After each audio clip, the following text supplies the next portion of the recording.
एक समय की बात है, नर्मदा नदी के पास कंचावटी नामक एक नगर था।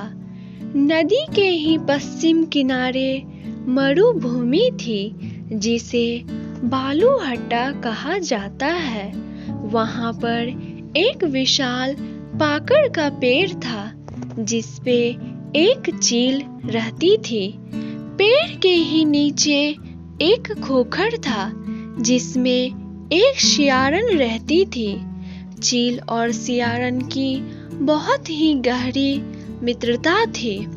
एक दिन चील और सियारन ने देखा कि नदी के ही पास कुछ महिलाएं पूजा पाठ कर रही है। जब उन्होंने पता किया, तब पता चला कि वह महिलाएं जितिया पर्व कर रही है, जिसमें जीमूत वाहन की पूजा किया जाता है। चील और सियारन को यह पूजा करने का मन में इच्छा जगा। दोनों ने नियम अनुसार पूजा पाठ किया, नहाय खाय किया और दूसरे ही दिन पारण करने लगी।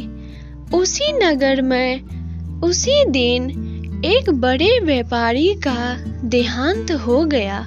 व्यापारी का देहांत होने से उसी नगर में नर्मदा नदी के ही किनारे मरुभूमि पे उनका शव जलाने लगा।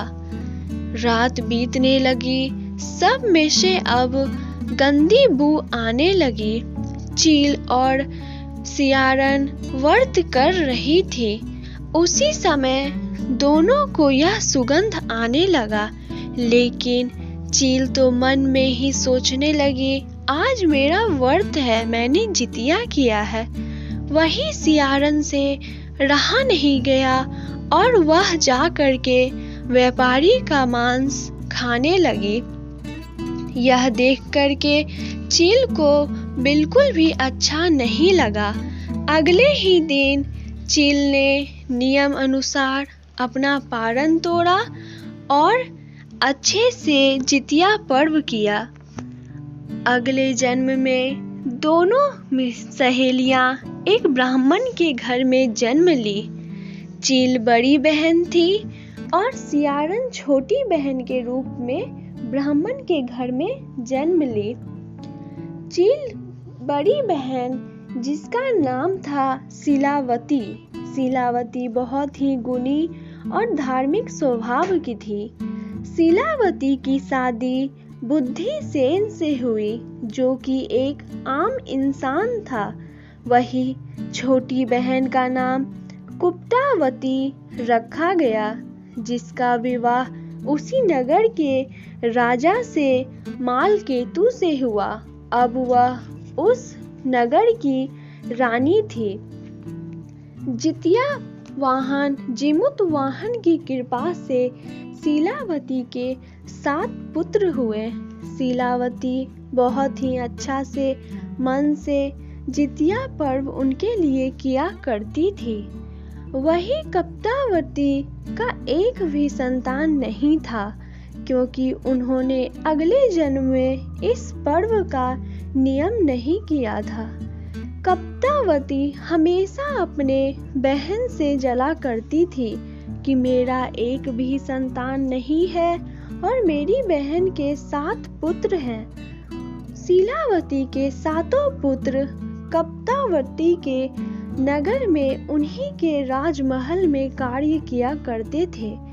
एक दिन कप्तावती ने अपने ही सैनिकों से कहा कि तुम इन 7 पुत्रों का सर धड़ से अलग कर दो और मेरी बहन ने जो 7 थाल में फल भेजे हैं, उन्हें एक एक करके सब में डाल करके मेरी बहन को पहुंचा दो।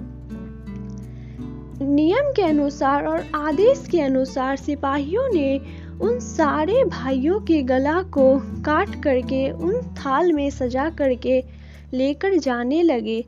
लेकिन रास्ता में ही जीमूत वाहन वहां पर आए और उन्होंने कहा कि शीलावती ने अगले जन्म मेरा बहुत अच्छे से पूजा पाठ किया था, इसलिए मैं इनके पुत्रों की रक्षा करूंगा और वहाँ पर वह मिट्टी के मूर्ति बना करके उन सातों भाई के सर को बना दिया और उनके धड़ में लगा दिया। सातों पुत्र हंसी खेलते हुए अपने घर आए और शीलावती उन्हें देख करके खुश हो गई। वही कप्तावती के मन में यह चीज जागृत हो रहा था कि कब यह समाचार आएगा कि मेरी बहन के सातों पुत्र मर चुके हैं। लेकिन उसे इस बात की खबर नहीं आई।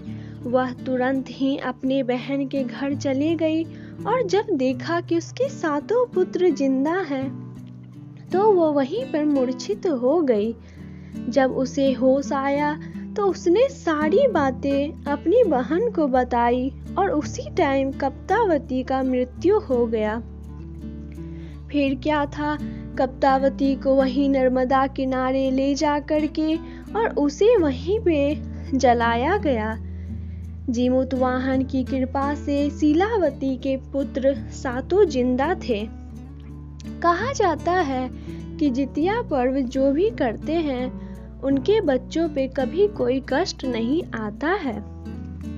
जितिया पर्व हर एक महिला को करना चाहिए जिनके संतान है। उनके संतान पे कभी कोई कष्ट नहीं आएगा।